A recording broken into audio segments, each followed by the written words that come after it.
Hello and welcome back to the channel. If you're new here, hi, you are very welcome.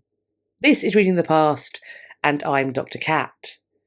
A few months ago, I had the privilege of attending a workshop led by Justice to History, and I will leave a link to their website in my description box. Among all the valuable discussions and information that was shared during this workshop, I was reminded of an individual whose life and legacy are, I believe, ideal to be discussed in a video on this channel. And so, today, we're going to take a look at the early 18th century anti-slavery campaigner, Benjamin Lay. Let's see what we can find out about him.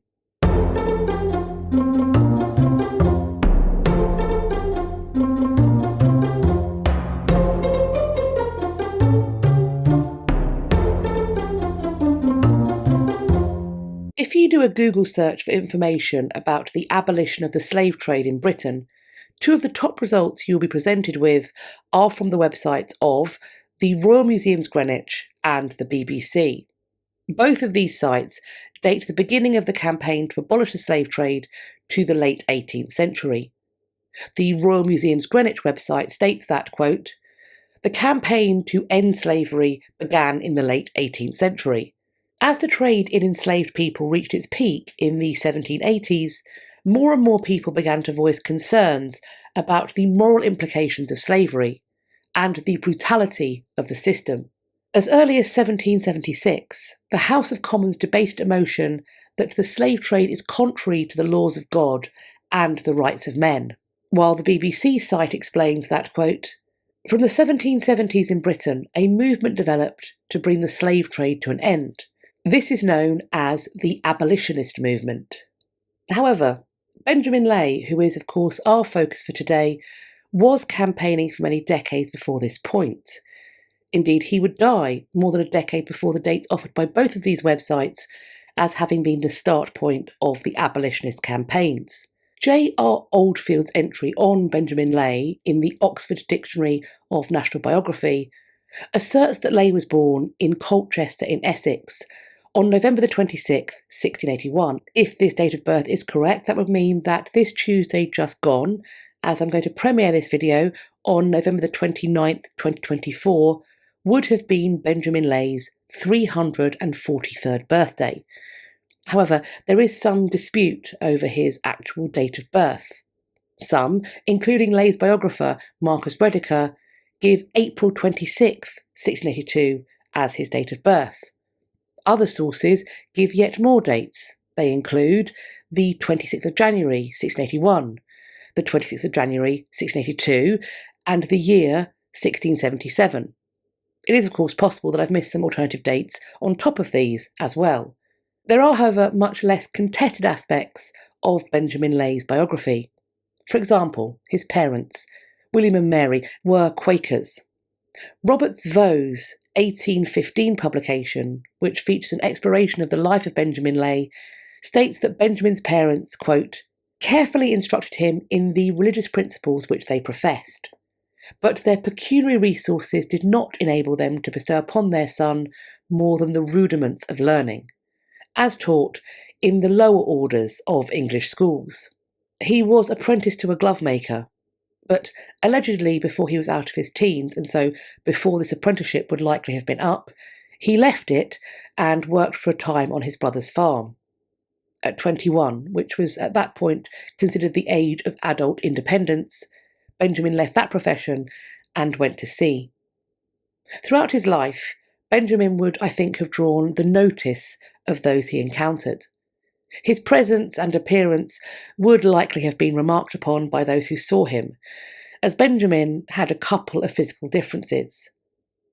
He was between 4 feet and 4 feet 7 inches tall, and he had some curvature of his spine, likely a kyphosis. Certainly, Roberts Vaux felt compelled to remark upon Benjamin's physical differences, writing as follows, quote, "It may be proper, before proceeding farther in his history, to furnish a description of his personal appearance, for his physical organisation was not less remarkable than the qualities of his mind were rare and extraordinary. He was only 4 feet 7 inches in height, His head was large in proportion to his body. The features of his face were remarkable and boldly delineated, and his countenance was grave and benignant. He was hunchbacked, with a projecting chest, below which his body became much contracted. His legs were so slender as to appear almost unequal to the purpose of supporting him, diminutive as his frame was, in comparison with the ordinary size of the human stature. A habit he had contracted of standing in a twisted position, with one hand resting upon his left hip, added to the effect produced by a large white beard that for many years had not been shaved, contributed to render his figure perfectly unique. Vaux's account also records how Benjamin's wife, quote, very much resembled him in size, having a crooked back like her husband. Benjamin met Sarah upon his return from sea in 1710. He married her in that same year, and the newlyweds went on to set up home in London. Benjamin reportedly busied himself in campaigning very soon after his marriage. He personally presented King George I and his son, who later became King George II, with a copy of John Milton's pamphlet on the necessity of removing hirelings from the church. The entry focusing on Benjamin Lay, which can be found on the Quakers in the World website, asserts that, quote, his fellow Quakers were annoyed by his vociferous opposition to the practice of allowing ministers to speak when they had not been directly prompted by God. Devonshire House monthly meeting disowned him in 1720. He then moved to Colchester, where he continued to disrupt Quaker meetings and was given what amounted to a second disownment. To earn a living, Benjamin opened a shop in Colchester, and it's thought likely that this was a draper's shop. Then, in 1732, Benjamin and Sarah travelled to Philadelphia, where they would settle.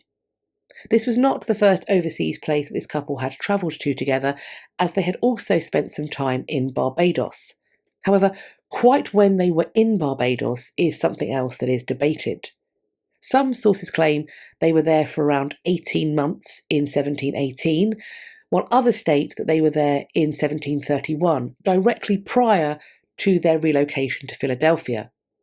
In either case, whenever they were in Barbados, it is widely accepted that what Benjamin witnessed there inspired a vehement and, on occasion, violent opposition to the slave trade. However, he may also have been influenced in this by his short friendship with one Ralph Sandiford. He was a fellow Quaker who had published a tract denouncing the slave trade, and in doing so had earned the ire and frankly the persecution of Quaker leaders. Before long, he was in dangerously poor health. Ralph Sandiford died in 1733. Benjamin was not dissuaded by the treatment he witnessed his friend receiving prior to his death. In public protests, Benjamin began berating his fellow Quakers if they were enslavers. He started to disrupt Quaker meetings in various ways. On one occasion, he smashed tobacco pipes on the floor during a meeting, to act as a reminder that the luxuries his fellows enjoyed, like tobacco, relied on the labours of enslaved people. On another occasion, he brought an expensive china set into the marketplace and publicly destroyed part of it as a further protest of the consumption of luxuries like tea, which relied on expensive importation, which was in turn paid for by the profits generated by the labour of enslaved people. In a similar vein, he refused to consume other products that depended on enslaved people for their manufacture. This included sugar, rum, and cotton. His boycotting of rum would connect to another movement that Benjamin supported, namely the temperance movement, which was only in its infancy during his lifetime. Benjamin wrote a tract on the subject of enslavement, entitled All Slave Keepers That Keep the Innocent in Bondage, Apostates, which was published in 1737 by Benjamin Franklin, who was a close friend of R. Benjamin. In this text, he decried enslavement as, quote, filthy and a notorious sin. 2 years before this text was published, in 1735, Benjamin's wife Sarah had died. Perhaps her loss emboldened him to undertake more direct action in support of his aims. She would, after this point, be unaffected by any fallout from them, of course. She had remained, until her death, a member in good standing of the Quakers, even when her husband was going through his periods of being ostracised. J.R. Oldfield states that Benjamin's, quote, most famous exploit took place in Burlington, New Jersey, when he entered a meeting house in military uniform complete with a sword.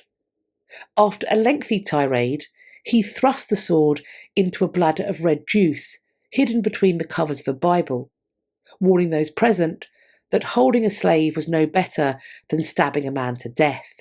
Benjamin had moved across the world, and yet his actions still had the power to inspire the ire of Quaker leaders. He was once again disowned by them. In another protest, Benjamin chose to position himself outside a Quaker meeting house, barefoot and without a coat in the snow, to act as a reminder of the privations that were being suffered by enslaved people.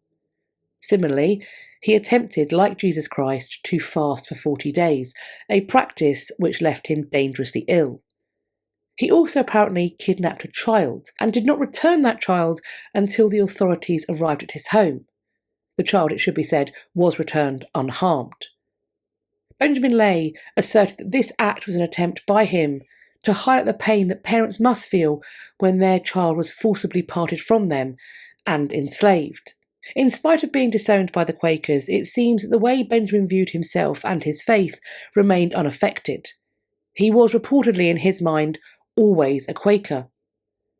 After years of protest and conflict, in 1758, the Quakers in Philadelphia decided that enslavers would be barred from all future business meetings. Apparently, when news of this reached Benjamin, he stated, quote, "I can now die in peace." Benjamin Lay died at the start of the next year, 1759. He was buried among his brethren in the Quaker burial ground in Abingdon, near Philadelphia.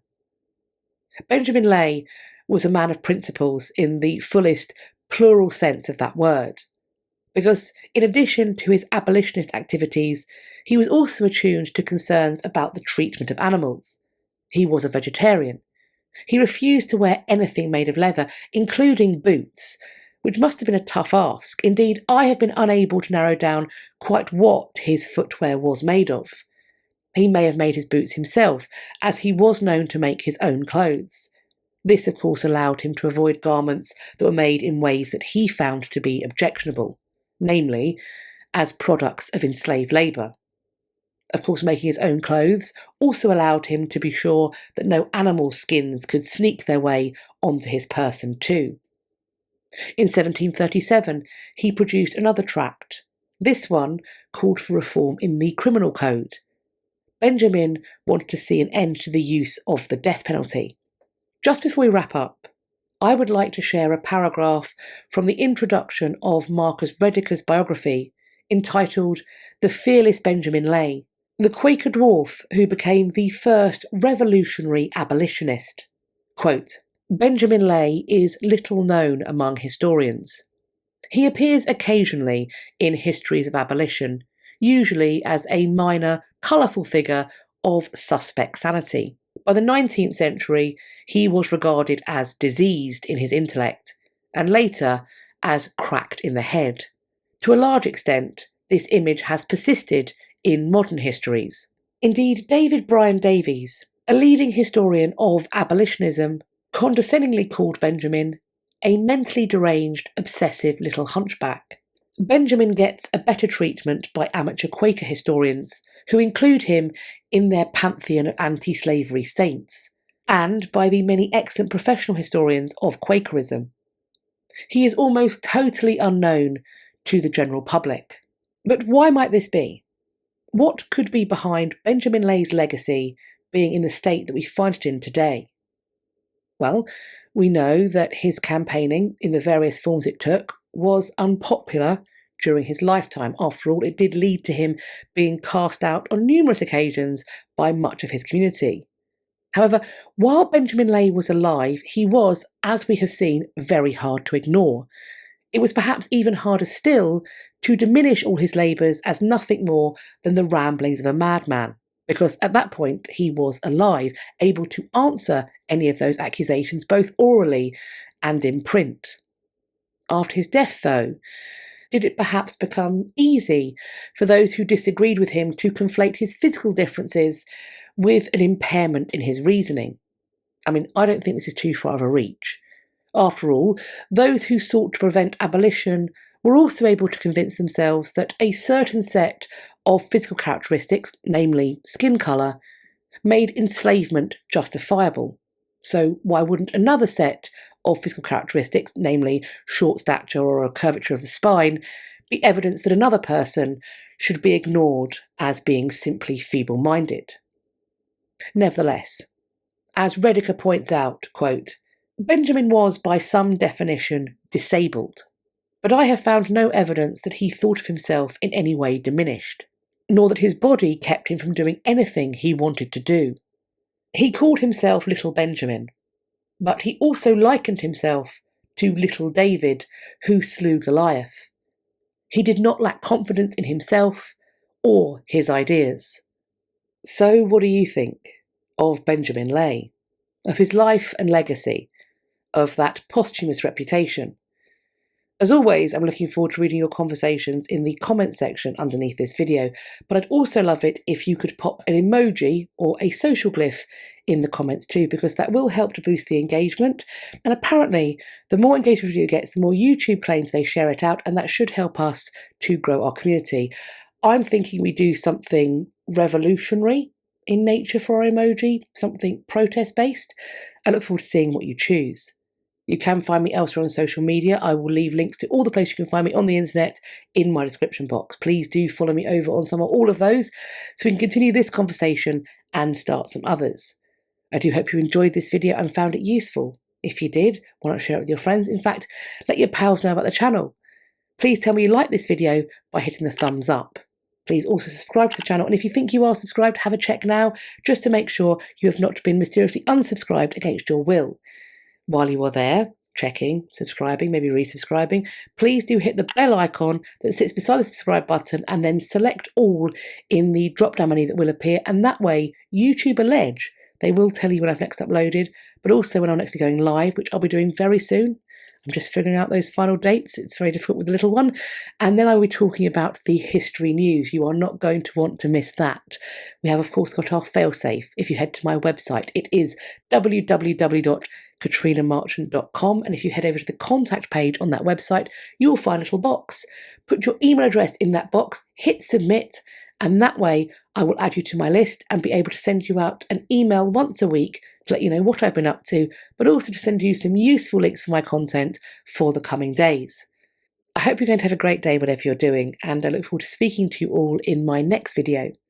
Take care of yourselves. Bye-bye for now.